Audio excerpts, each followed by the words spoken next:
Ilan naman sa ating mga kababayan ang piniling magsimba ngayong araw para doon salubungin at ipagdiwang ang Pasko. Mula sa Quiapo Church, may live report si Denise Osorio. Denise?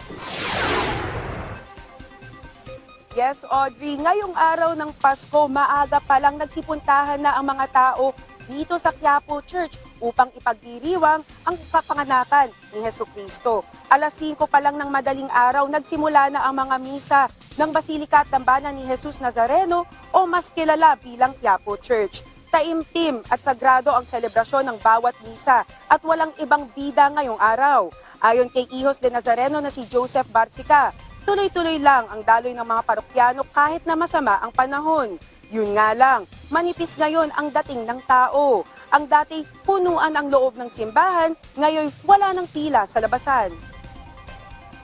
Kanina unang misa may napansin ako mga ilang galing airport, mga galing ibang bansa. Yung pangalawang misa, yung mga pamilya na po.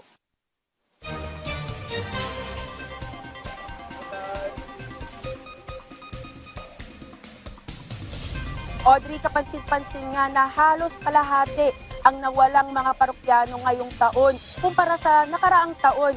At yun nga raw ay dahil sa masamang panahon. Pero inaasahan naman ng mga opisyal ng Quiapo Church na mas dadami ang mga pupunta dito at magsisimba, magmimisa ngayong buong araw. Para po sa mga magsisimba ngayong araw dito sa Quiapo Church, pareho po ang schedule ng misa tulad po ng usual Sunday Mass. At magdala po tayo ng payong at mga raincoat. At para po dun sa mga may dalang chikiting, siguraduhin pong balot na balot po ang mga bata dahil po iniiwasan po natin magkasakit ang mga bata, lalo na po may kalamigan ang ating klima ngayon.